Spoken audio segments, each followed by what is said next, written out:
Cuando los cazadores olvidan el honor y transforman la caza en espectáculo, el Coliseo deja de ser arena para presas, y se convierte en el templo donde los depredadores enfrentan su propia extinción. En las sombras del honor y entre los ecos de la traición, cazadores de distintas épocas se enfrentan a depredadores que no siguen reglas, sino instinto. Pero, ¿qué ocurre cuando los cazadores se convierten en presas, y los líderes son monstruos disfrazados de leyenda? Este no es solo un análisis, es una advertencia. Quédate hasta el final, porque lo que descubrirás podría cambiar para siempre tu forma de ver a los Yautja.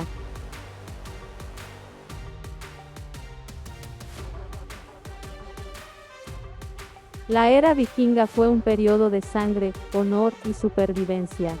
Entre los siglos VI y XI, las aldeas del norte estaban marcadas por las guerras tribales, las expediciones a tierras lejanas y un rígido código de fuerza y resistencia. La gloria se medía por las cicatrices de batalla y el eco del nombre de un guerrero tras su muerte. En esas condiciones, la tragedia y la rabia no eran ajenas. Ursa nació en ese entorno brutal. Criada entre guerreros, su vida estuvo marcada por las armas y el frío de las montañas.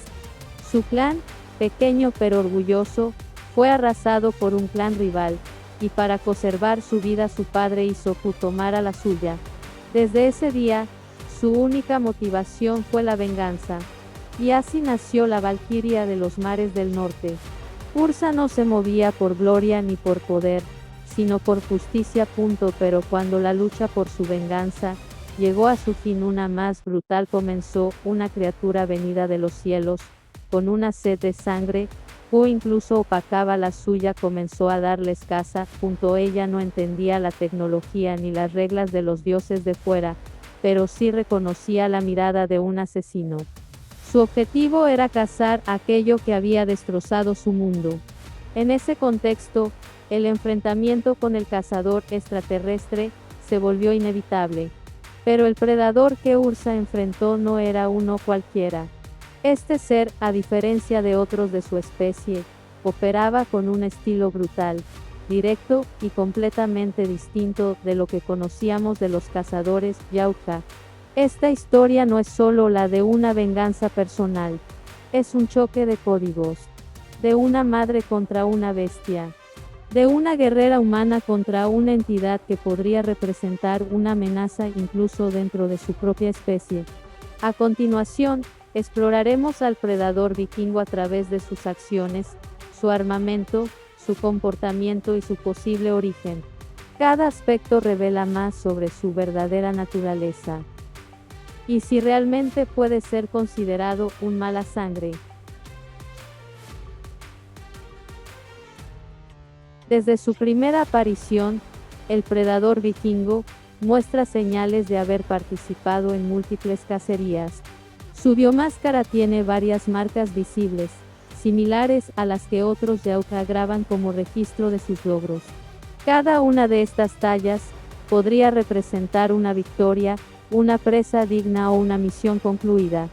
Esto sugiere que no es un novato, es un veterano, y posiblemente un sangrado. El hecho de que aparezca cazando solo también refuerza esta idea. Dentro de la cultura Yautja, los sangrados son guerreros que han demostrado su valía y pueden emprender cacerías sin necesidad de un clan o mentor. En términos narrativos, esto también nos permite interpretarlo como una figura solitaria que responde a su propio código. Además, el lugar de la cacería es importante. Escoger un asentamiento vikingo lleno de combatientes endurecidos indica que este predador buscaba un reto. No vino a cazar animales, ni campesinos indefensos. Eligió un entorno donde los guerreros eran feroces y que enfrentaban la muerte como parte del día a día. Esto lo hace más compatible con el perfil de un cazador honorable. Sin embargo, este historial no lo exime de sospechas. Un sangrado también puede deshonrarse y convertirse en mala sangre, si rompe las reglas que lo definían como digno. Las marcas en su máscara podrían ser logros o advertencias. Dependerá de cómo evaluemos sus acciones más adelante. Un punto que refuerza su experiencia es la rapidez con la que identifica amenazas. Se mueve con eficiencia, sin vacilaciones. No ataca por impulso, sino por cálculo. Incluso al estar rodeado, mantiene la calma y actúa con precisión. Esto solo lo logra un cazador que ha estado muchas veces al borde de la muerte. Y sin embargo, esa eficiencia no está acompañada por el uso típico del arsenal Yautja. Aquí ya se empieza a formar la dualidad, un veterano que no emplea las herramientas clásicas. Eso genera la pregunta clave. ¿Por qué? ¿Está eligiendo no usarlas o simplemente no puede? Por tanto, aunque sus cicatrices y conducta apuntan a que fue un sangrado, su aislamiento y estilo atípico podrían revelar un pasado más oscuro, quizá incluso una ruptura con su clan. Ahí es donde comienza el dilema. ¿Estamos frente a un experto cazador o frente a un renegado? Si te está gustando el video, por favor dale like y suscríbete para ayudarme a crecer. La primera interacción del predador vikingo con Anders ha generado mucho debate. A simple vista, parece atacar a un joven, lo cual iría en contra del código de honor que rige a los Yautja. Sin embargo, una observación más detallada revela una acción más ambigua. El predador no lo elimina al instante ni lo remata cuando está herido. Solo lo neutraliza en un movimiento que parece más defensivo que letal. Según el código de los Yautja, las presas deben ser combatientes adultos armados. Atacar a un individuo fuera de ese perfil se considera una deshonra, salvo en casos de defensa propia. Y en este caso, Anders está armado y se lanza al ataque con una lanza. Es entonces cuando el predador reacciona de forma letal, lo cual encaja dentro de las excepciones permitidas por su cultura. Esto sugiere que el predador evaluó a Anders antes del enfrentamiento. No lo vio como una presa válida inicialmente. Solo cuando fue herido directamente, respondió con un contraataque letal. Esta acción es coherente con el principio de proporcionalidad en las cacerías Yautja, donde el cazador solo puede abatir a quienes representan una amenaza real. Además, la escena en sí muestra que no hubo ensañamiento. No hubo trofeos tomados de Anders, ni celebraciones por su caída. Esa ausencia de rituales post-caza es significativa. Indica que el predador no lo consideró una victoria honorable ni una presa reconocida. Solo fue una reacción necesaria para continuar su propia misión. Este momento también revela un matiz trágico en la historia. Si el predador actuó bajo el código Yautja, entonces la muerte de Anders fue una consecuencia del conflicto, no un acto de sadismo o rebeldía. Eso pone en duda su supuesta condición de mala sangre. Quizá no sea malvado, sino solo fiel a un conjunto de reglas inhumanas que chocan con nuestra perspectiva moral. Sin embargo, la percepción de Ursa es otra. Para ella, ese acto es imperdonable. Es la chispa que enciende su furia y determina el tono emocional de la historia. Y es en esa confrontación de visiones, una madre que busca justicia y un cazador que sigue su propia lógica, donde el relato cobra una profundidad ética mayor. Este evento marca el punto de no retorno. A partir de aquí, ya no se trata solo de cazar. Es una guerra de códigos, donde la humanidad de Ursa y la inhumanidad del cazador se enfrentan en todos los niveles. Una de las características más llamativas del predador vikingo es su estilo de combate. A diferencia de sus semejantes, este cazador no utiliza la tecnología avanzada que suele ser distintiva entre los Yautja. A excepción de su biomáscara y del camuflaje óptico, cañones de plasma, ni trampas sofisticadas. Su enfoque es directo, físico, casi salvaje.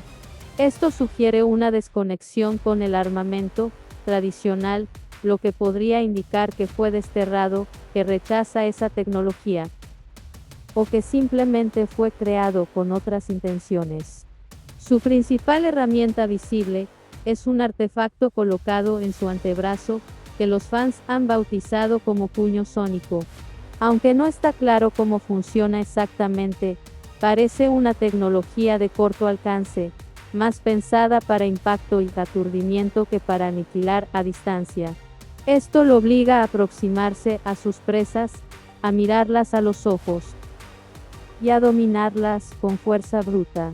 Ese estilo de combate tan crudo lo diferencia claramente de los sangrados más clásicos. Incluso los más agresivos suelen mantener algo de la tradición de sigilo y análisis táctico. Pero el predador vikingo entra directamente en combate cuerpo a cuerpo, sin rodeos ni sutilezas. Esto puede verse como una ruptura con el estilo Yauka, o como una forma alternativa de demostrar dominio sin depender de la tecnología. Uno de los aspectos más intrigantes sobre el predador vikingo es su constitución física. Su tamaño, masa muscular y fuerza lo colocan por encima del Yauka promedio. Estas características han llevado a muchos a compararlo con el superpredador de la película de 2018, un espécimen alterado genéticamente para superar en poder y habilidades a los cazadores tradicionales. En ese film, el superpredador no solo era más fuerte y resistente, sino que cazaba a sus propios congéneres. Ese detalle fue clave para considerarlo un mala sangre, no porque fuera brutal, sino porque rompió el código supremo de no atacar a los miembros de su propia especie sin justificación. Así, el dilema se vuelve claro: si el predador vikingo fue alterado con propósitos similares, ¿hasta qué punto conserva su autonomía? ¿Y qué tanto puede apegarse al código Yauka si fue creado para superarlo? Si asumimos que esta variante vikinga ha sido modificada genéticamente, su comportamiento comienza a tener más sentido. El desinterés por el uso de tecnología, su combate directo y su aislamiento de otros cazadores podrían indicar que no fue criado dentro de la jerarquía tradicional. En lugar de eso, podría haber sido cultivado como arma, como experimento o incluso como castigo. Esto no eximiría su condición de mala sangre, pero sí cambiaría la forma en que la interpretamos. No sería un Yauka que quebró las reglas por voluntad, sino un ser que nunca tuvo la oportunidad de aprenderlas correctamente. Sería un paria desde su origen, alguien que nunca perteneció a un clan, ni tuvo un verdadero mentor. Y esto añade una capa emocional al relato. Si el predador vikingo es una aberración creada por otros o liberada sin guía, sus acciones reflejan más una tragedia que una traición. Su brutalidad no sería el resultado de desprecio al honor, sino de una estructura rota desde el principio. Por otro lado, su eficacia lo convierte en una amenaza. Sin el freno moral del código, su fuerza bruta lo hace impredecible. Para los Yauka tradicionales, representaría una abominación, poderoso, incontrolable, y fuera de los principios que hacen de un cazador algo respetado. Por eso, aún sin pruebas directas de que haya matado a otros predators, su mera existencia podría justificar su clasificación como mala sangre. En resumen, este cuarto punto sugiere que estamos ante una criatura que opera entre los márgenes de dos mundos, demasiado diferente para encajar entre los suyos, pero no lo suficientemente salvaje como para ser una bestia sin honor. Es en esa ambigüedad donde el predador vikingo se vuelve más fascinante y más peligroso. En este punto, el misterio sigue abierto. Estamos frente a un renegado que abandonó el código Yauka por voluntad propia, o es un arma viviente que nunca tuvo opción. Lo cierto es que su manera de cazar, su equipo limitado y su fuerza descomunal lo convierten en una anomalía, tanto para su especie como para el espectador. Así, el predador vikingo se alza como una figura ambigua, una mezcla entre tradición y ruptura, código y mutación, su brutalidad puede ser vista como deshonra o como el eco de una creación forzada fuera del sistema Yautja, y en esa dualidad, ni héroe ni monstruo, del todo encuentra su lugar como cazador de asesinos y reflejo distorsionado de lo que alguna vez fue el honor de su especie.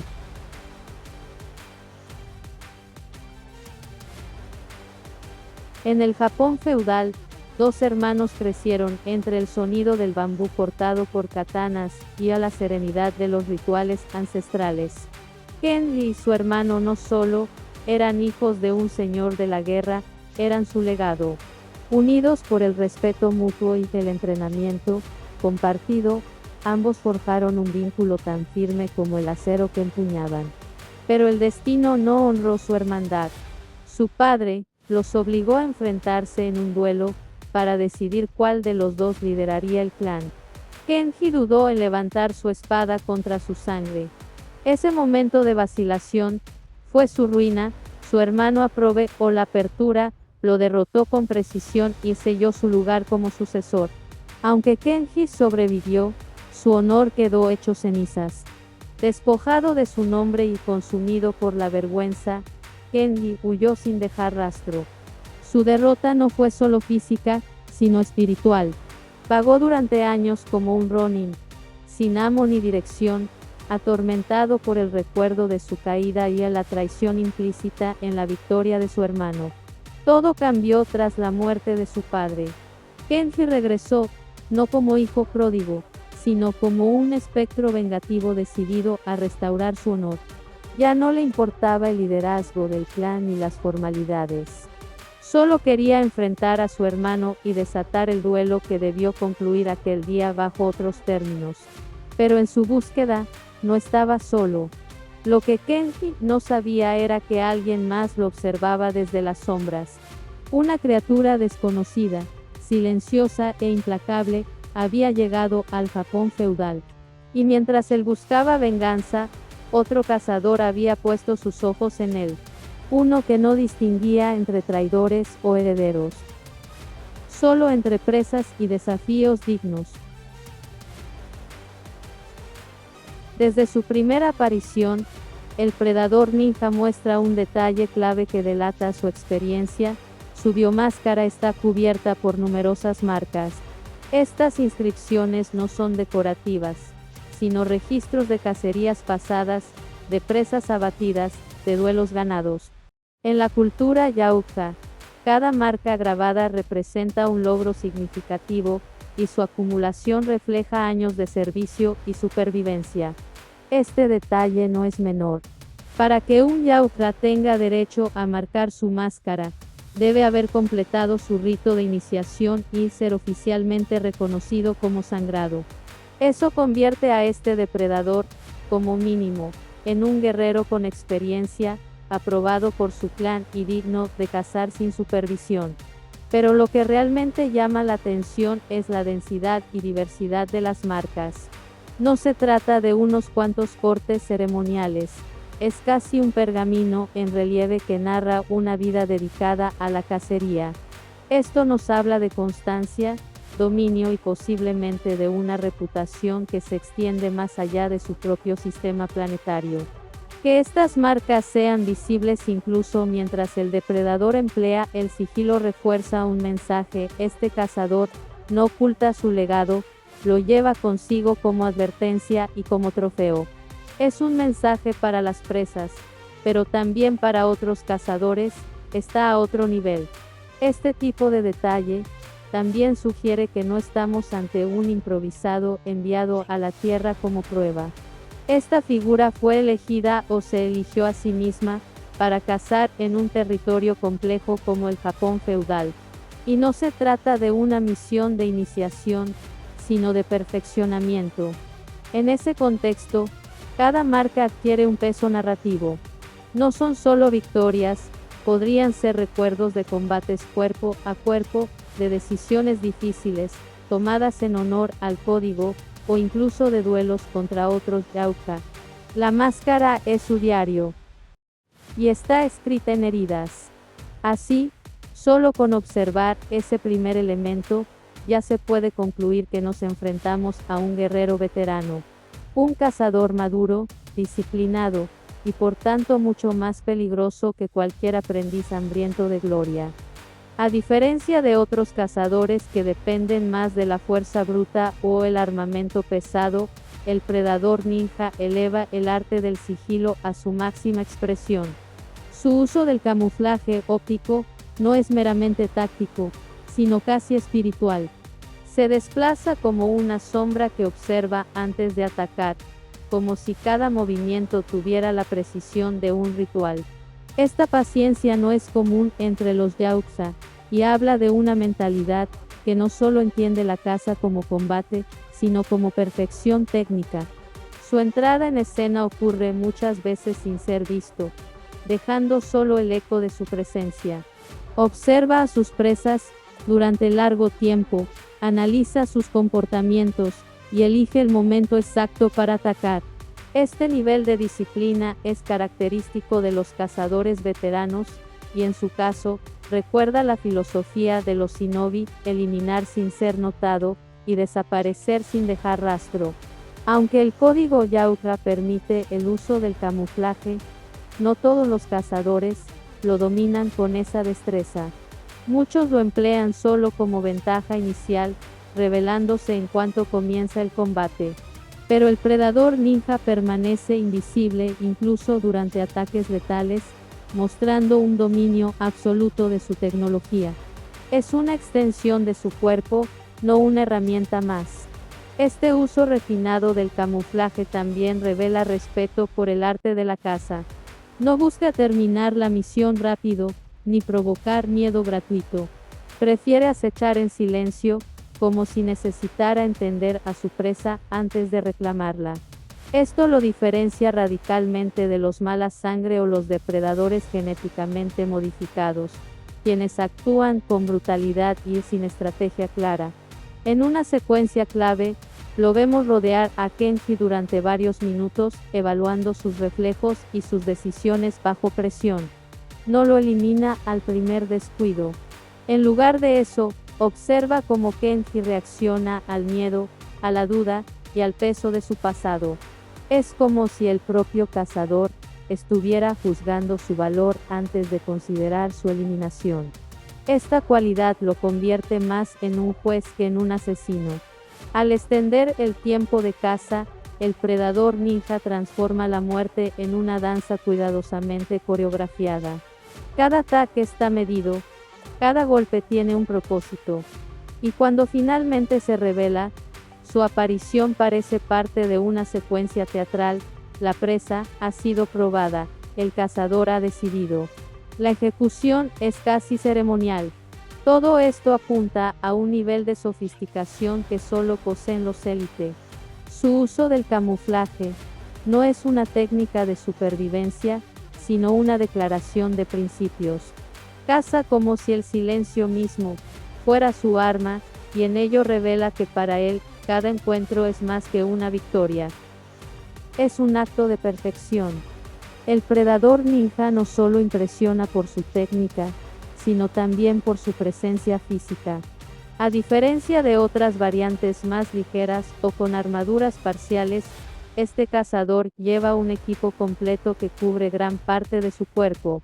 Su armadura no solo es funcional, diseñada para resistir golpes y ofrecer movilidad, sino también ceremonial.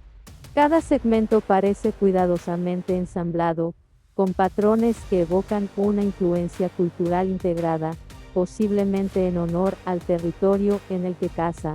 Este detalle es relevante porque en la tradición yakuza, las armaduras no se entregan sin mérito. Son recompensas, forjadas a medida según los logros del portador. Un yakuza élite no solo se gana su armadura, la moldea como reflejo de su experiencia. Que este cazador lleve una armadura tan completa, indica un alto estatus, ha sobrevivido a muchas cacerías, y ha sido considerado digno por sus superiores o por sí mismo, si opera fuera de un clan. Pero quizás lo más perturbador es la ausencia de sus mandíbulas superiores. Este tipo de modificación o lesión no es común.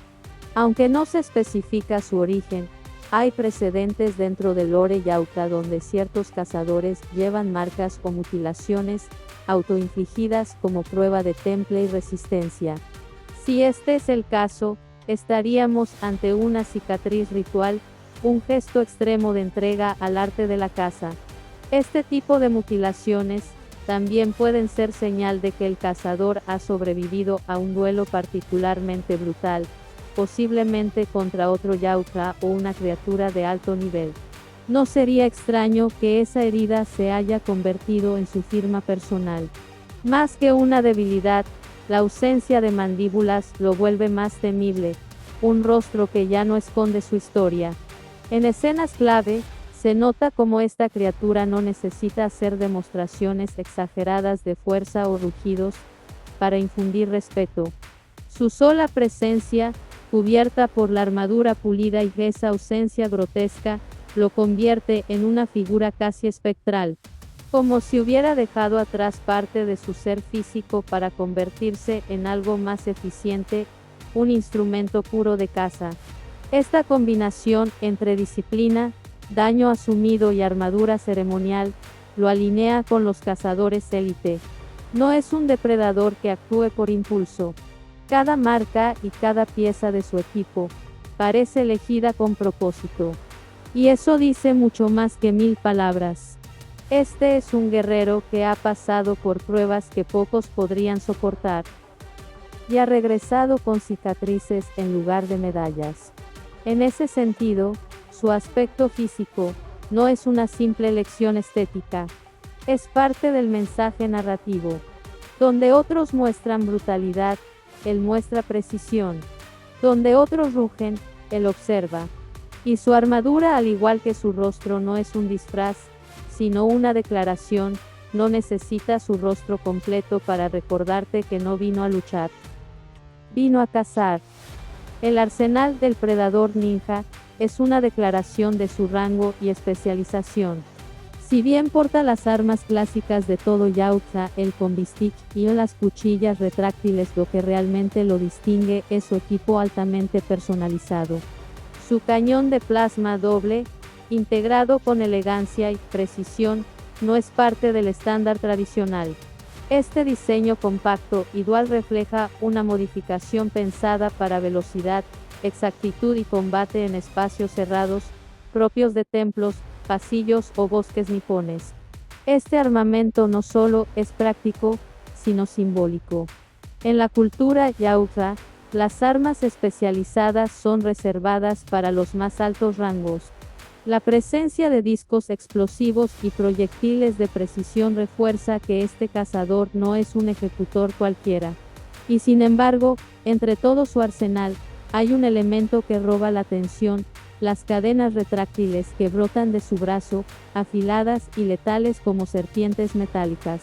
Ese instrumento, aunque tecnológicamente avanzado, es claramente una fusión cultural. Evoca al asterisco Kusarigama asterisco y al asterisco Manriki Usari asterisco, charmas silenciosas y versátiles de los asesinos japoneses. Que un Yautja incorpore ese diseño sugiere no solo una adaptación al terreno, sino también una asimilación del contexto filosófico en el que caza. No vino a imponer su fuerza bruta, vino a respetar las reglas del territorio y dominarlas. Esto refuerza la teoría de que fue asignado específicamente al Japón feudal, o que él mismo eligió ese entorno por considerarlo un desafío digno de su nivel. No se trata solo de letalidad, se trata de entender la armonía entre forma, función y táctica. Un cazador que pelea con cadenas inspiradas en armas humanas, demuestra un nivel de observación y respeto por sus presas inusitado. Además, el equilibrio que mantiene entre tecnología avanzada y técnicas ancestrales, lo coloca en una categoría aparte. Mientras que otros Yautja dependen del camuflaje y del plasma como apoyo, este cazador entrelaza su armamento con el momento, el ambiente y la filosofía del adversario. Ataca como un depredador, pero también como un maestro marcial. El simple hecho de cazar solo y con éxito en un territorio tan exigente demuestra un dominio absoluto de sus herramientas y del arte de la caza. Su arsenal no es excesivo ni ruidoso, cada arma tiene un propósito. Esto no es improvisación, es perfección. No lucha como un monstruo salvaje, sino como una figura que ha elevado la caza a una forma de expresión. En conclusión, el equipo del Predador Ninja no solo confirma su rango de élite, sino que lo consagra como uno de los cazadores más meticulosos, preparados y culturalmente adaptativos que se hayan visto en pantalla. No es solo un Yaoka con armamento superior. Es un espectro de precisión que entendió a sus presas antes de eliminarlas. Así, el Predador Ninja se alza no solo como un cazador eficiente, sino como un verdadero élite entre los suyos, marcado por la experiencia, forjado por la disciplina y armado con una precisión que trasciende lo tradicional. Cada uno de sus movimientos refleja una comprensión profunda del arte de la caza, y su adaptación al Japón feudal confirma que no fue enviado a ese territorio, sino escogido, porque pocos como él entienden que la verdadera cacería no está en eliminar a una presa, sino en perfeccionar el instante justo antes de hacerlo.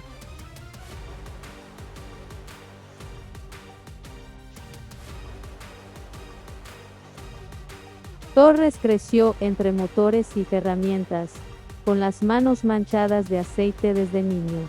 Su padre, un humilde mecánico, no solo le enseñó a reparar piezas y detectar fallas, sino también a mirar el cielo con anhelo. Para Torres, volar no era solo una hazaña técnica, sino un sueño arraigado en su alma. Cada tornillo que apretaba era una promesa silenciosa de que algún día estaría al mando de una aeronave. Cuando estalló la Segunda Guerra Mundial, su talento lo llevó a convertirse en oficial. Pero más allá de los rangos y de los uniformes, Torres conservó su esencia, esa mezcla de pasión por la mecánica, espíritu aventurero y sentido del humor que lo hacían destacar entre sus compañeros. No era el soldado más intimidante, pero sí uno de los más ingeniosos. Durante una de las misiones más críticas, algo andaba mal. Un avión dañado, con compañeros atrapados y sin tiempo para esperar refuerzos. Fue entonces cuando Torres, con esa mezcla de determinación y descaro, decidió actuar. Sabía que el aparato apenas se mantenía en pie, pero también sabía cómo convencerlo de volar un poco más. No lo hizo por deber, sino porque entendía que un héroe no espera instrucciones, actúa. En ese momento dejó de ser un simple técnico con buenos chistes. Su conocimiento en mecánica se fusionó con su audacia y su comprensión táctica. Cada decisión en cabina fue un cálculo entre la física y el coraje, entre la memoria de lo que su padre le enseñó y la urgencia de salvar vidas. Fue un instante donde Torres se convirtió en el corazón del escuadrón. Porque sí, Torres hace reír, pero también inspira. Detrás de sus comentarios sarcásticos, hay un hombre que comprende el valor de cada tornillo, de cada amigo, y de cada segundo en batalla. No es un protagonista de manual, pero en su equilibrio, entre humor y valor, se convierte en una de las almas más memorables que ha pisado el campo de combate. O el cielo que lo cubre. Este depredador rompe radicalmente con el diseño tradicional de su especie. La ausencia de la clásica biomáscara y las distintivas rastas sensoriales que suelen ser parte de su fisiología, ya lo colocan en una categoría aparte. En su lugar, presenta lo que parecen ser prótesis mecánicas que cubren su ojo derecho, mandíbula inferior y parte del torso, sugiriendo que ha sufrido heridas graves o ha pasado por modificaciones extremas. Esta apariencia no solo es visualmente perturbadora, sino también profundamente simbólica. Este cazador ya no depende de lo biológico ni de lo ritual, sino de lo adaptado y lo sobreviviente. Estas alteraciones no parecen ser mejoras voluntarias, como las vistas en Yautja experimentales o genéticamente mejorados, sino más bien medidas de recuperación para permitirle seguir cazando. Si perdió sus órganos sensoriales y parte del rostro, es muy probable que algún enfrentamiento lo dejara al borde de la muerte, forzándolo a recurrir a tecnología para conservar su lugar en la jerarquía. Y eso lo hace fascinante. Es un depredador que no dejó que sus limitaciones lo retiraran del arte de la caza. El hecho de que opere desde una nave, sin descender físicamente para combatir como otros cazadores, sugiere un cambio total en su metodología. Sin la capacidad de camuflaje o agilidad en tierra, ha adaptado su estilo a un entorno aéreo. Y sin embargo, no abusa de esa ventaja, selecciona presas que también dominan el cielo: aviones, pilotos, soldados en combate aéreo. Eso implica una ética aún activa, aunque muy diferente a la del código Yautja tradicional. Su selección de presas da sentido a su diseño. Parece moverse como un pirata aéreo. Hace ando desde su nave y esperando el momento para atacar con precisión quirúrgica. No dispara sin pensar ni se lanza sobre objetivos débiles. Estudia el combate, analiza trayectorias y elige los momentos más difíciles para intervenir. Así, cada baja que consigue es no solo una victoria táctica, sino una prueba de que sigue siendo digno a pesar de sus limitaciones físicas. El parecido con un pirata también aporta profundidad narrativa. En lugar de ser un guerrero ritualista o un asesino brutal, este Yautja parece guiado por un sentido pragmático, casi mercenario. Su aspecto reforzado, su mirada fría y su forma de atacar desde las alturas, lo vuelven más parecido a un corsario calculador que a un cazador tradicional. Y sin embargo, eso no le quita letalidad. Le suma un aura de precisión y propósito. Los diseñadores hicieron un trabajo brillante al evitar los estereotipos comunes del depredador. En lugar de replicar una fórmula, crearon a alguien que visualmente transmite inteligencia, experiencia y adaptación. Es un personaje que parece haber atravesado pérdidas, pero que no ha dejado de redefinirse. Es menos animal, pero más estratega. Menos ritual, más lógica. Y eso lo vuelve aún más intimidante. Su nave también forma parte de su identidad. No es una extensión del cazador como ocurre con otros Yautja, sino su refugio, su trampa, su instrumento. Desde ahí controla el campo de batalla, analiza las trayectorias de vuelo y ataca en el punto exacto de vulnerabilidad. Es un depredador que convirtió su propia limitación física en una fortaleza aérea. Un depredador con alas mecánicas. Además, la forma en la que enfrenta a Torres es crucial. No lo subestima, ni se lanza con prepotencia. Lo estudia. Y Torres, a su vez, lo desafía con ingenio más que con fuerza, convirtiendo el enfrentamiento en un duelo de mentes. Esta tensión eleva al depredador aéreo como antagonista, digno, uno que no necesita rugidos ni colmillos, sino cálculo y obsesión por la presa correcta. El hecho de que ya no tenga rastas órganos sensoriales clave para su especie, no lo limita, sino que lo obliga a depender de sistemas externos y percepción táctica. Es como si se hubiera vuelto parte máquina para compensar lo perdido, sin perder el instinto original que define a un Yautja. Su cuerpo habla de heridas, pero su conducta revela disciplina. Es más máquina que guerrero, pero más cazador que nunca. En suma, este es uno de los Yautja más únicos de la franquicia.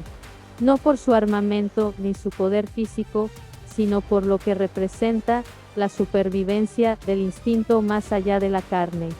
Es un depredador que perdió partes de sí, pero que transformó esas pérdidas en herramientas para seguir cazando. Ya no es un guerrero tradicional. Es un estratega del cielo, un pirata del aire, y un cazador que redefine lo que significa ser letal. En el clímax de Killer of Killers, se revela una verdad aterradora: los Yautja que aparecen al final no representan un clan honorable, sino una facción corrupta, un clan mala sangre. Se dedican a capturar y cazar a quienes han vencido a Predators en combate justo, profanando el código sagrado de su especie. Aquellos que merecían ser respetados como predadores honorarios, se ven arrastrados a un coliseo de muerte, para divertir a esta élite depravada. Y lo más alarmante, su líder, es un Elder, el rango más alto entre los Yautja, reconocido por la longitud de sus rastas y su dominio absoluto en batalla. Este Elder no lleva armamento, no lo necesita. Su sola presencia impone respeto y miedo. Cuando Ken y Ursa, unidos en estrategia y coraje, logran herirlo, la criatura contempla su sangre con una mezcla de asombro y furia, como si hubiese olvidado lo que era ser tocado. Pero al desatar su cólera, demuestra que ningún título es gratuito, en segundos domina a ambos combatientes, con una facilidad que raya en lo monstruoso. Un gesto que deja claro que no solo es el líder de este clan, sino su cazador supremo. Y eso es lo más inquietante, que un Elder haya caído en la corrupción. Porque un Elder es, por definición, el pináculo del honor Yautja. Para que uno encabece un clan mala sangre, significa que algo en su especie está empezando a quebrarse desde dentro. Lo más probable es que solo otro Elder podría enfrentarlo en igualdad de condiciones.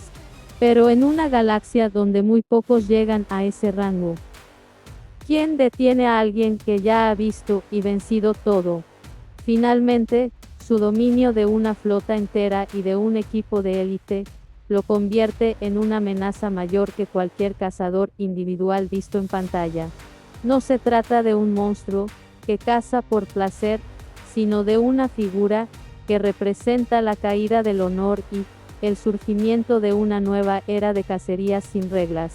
Una en la que ni los cazadores están a salvo. Y en ese nuevo juego, ser un predador honorario ya no garantiza respeto, sino marca de objetivo.